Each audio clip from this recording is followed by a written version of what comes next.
Hello guys, আজকে আমি দেখাবো আমাদের আন্দামানের সেলুয়ার জেল। মেন গেট থেকে ঢুকে পড়েছি। এই দেখো,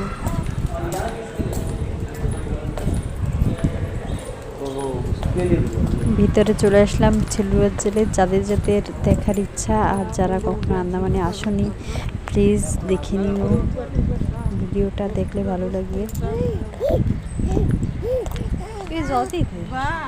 এখানে সবসময় আগুন জ্বলতে থাকে।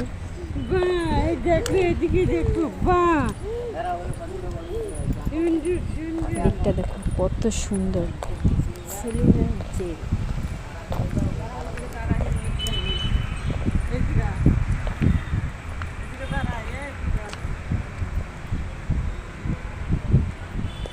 এরা বলছে একটু ফটো তোলো, তার জন্য এখানে গিয়ে দাঁড়িয়েছি।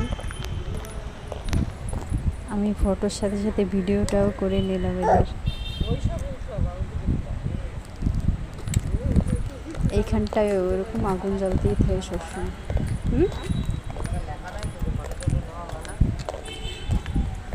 টুরিস্ট খুব ভালো লাগছে।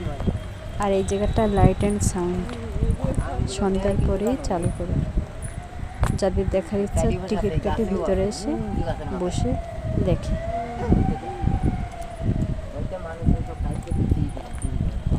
এই দেখো, আমরা এখন এদিকটায় যাব।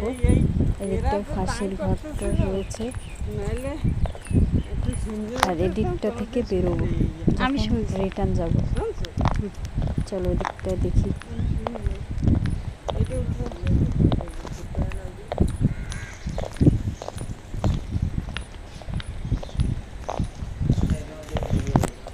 এই দেখো, এই ঘরটার ভিতরে রয়েছে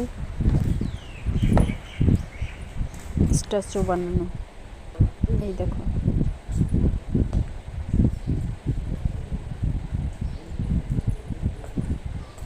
এগুলো পড়তে দিত ব্রিটিশরা। এই দেখো কিরকম অত্যাচার করতো এদের, এরকম ভাবে মারধর করতো।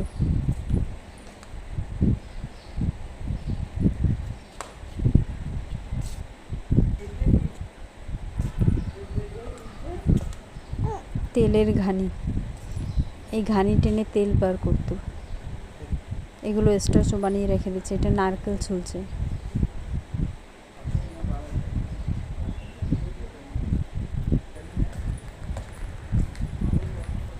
চলো এবার বেরিয়ে পড়লাম আমরা।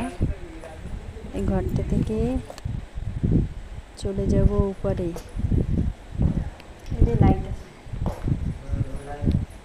এখানে কেয়াদিদের রাখতো। এই যে একজন কেয়াদির ফটো আর নাম।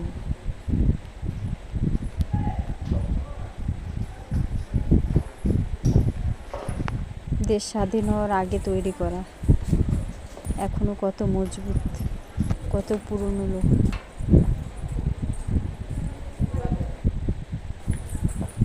এবার চলে যাব 3 তলায়। আমরা একদম উপরে উঠবো।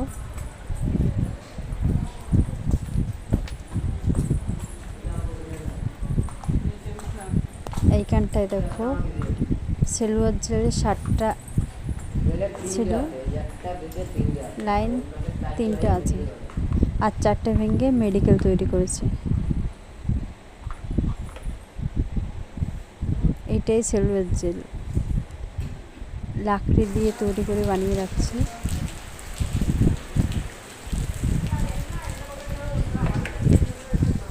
এবার হচ্ছে 3 তলায় একদম উপরে উঠে গেলাম। এই দেখো এত লম্বা।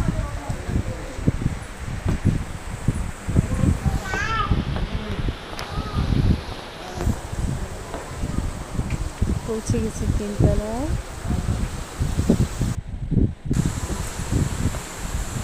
এই দেখো, এদিকে দেওয়ালে কেয়াদিদের নাম রাখা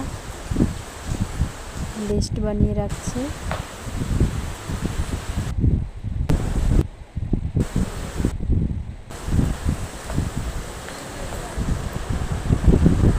এদিকটা এবার উঠে যাবো উপরের দিকে একদম।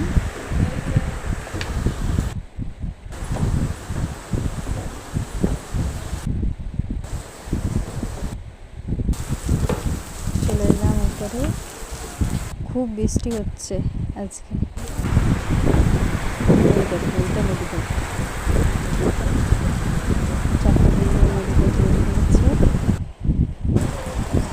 তিনটে আছে, এই একটা, এই একটা, এই একটা।